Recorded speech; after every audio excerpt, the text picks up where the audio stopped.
പീഡാനുഭവ വാരത്തിന് സമാപനം കുറിച്ച് യേശുദേവന്റെ ഉയർത്തെഴുന്നേൽപ്പിന്റെ സ്മരണയിൽ ഇന്ന് ലോകമെമ്പാടുമുള്ള ക്രൈസ്തവർ ഈസ്റ്റർ ആഘോഷിച്ചു.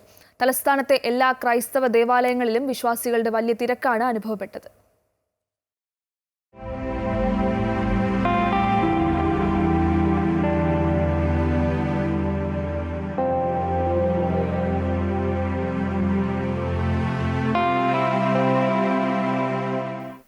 ദിവസം നീണ്ട നോമ്പിനും ഓശാന ഞായർ തൊട്ട് തുടങ്ങിയ വിശുദ്ധവാരത്തിനും പരിസമാപ്തി കുറിച്ച് ഇന്ന് ഈസ്റ്റർ.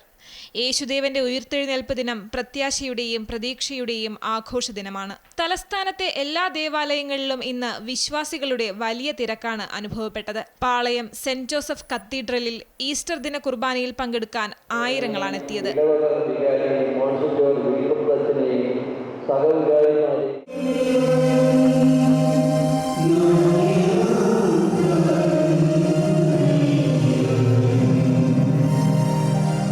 BJP സംസ്ഥാന അധ്യക്ഷൻ രാജീവ് ചന്ദ്രശേഖർ PMG ലൂർദ് ഫെറോന പള്ളിയിലെത്തി ആലഞ്ചേരി പിതാവിനെ സന്ദർശിച്ചു.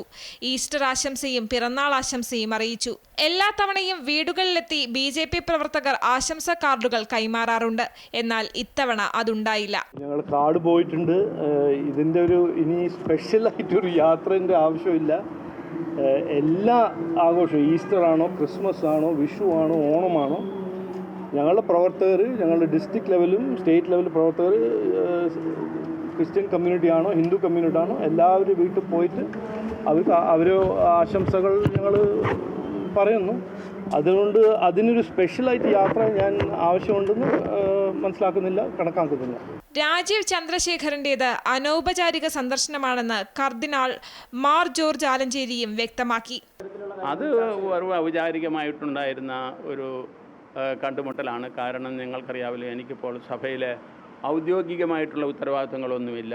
ഞാൻ മേജർ ആർച്ച് ബിഷപ്പ് എമിരേറ്റസ് ആണ്, വിരമിച്ച മേജർ ആർച്ച് ബിഷപ്പ്. പിന്നെ കാർഡിനൽ എന്നുള്ള നിലയിൽ ഇവിടെയും റോമിലുമൊക്കെ ആയിട്ടുള്ള എൻ്റെ എളിയ ശുശ്രൂഷകൾ ചെയ്യുന്നുവെന്ന് മാത്രമേ ഉള്ളൂ. അദ്ദേഹം എൻ്റെ 80ാമത്തെ ജന്മദിനത്തിന് ആശംസകൾ നേരാമെന്നതാണ്. സഹനത്തിൻ്റെയും പ്രതീക്ഷയുടെയും ആഘോഷമാണ് ക്രൈസ്തവ വിശ്വാസികൾക്ക് ഈസ്റ്റർ. അമൃത ന്യൂസ്, തിരുവനന്തപുരം.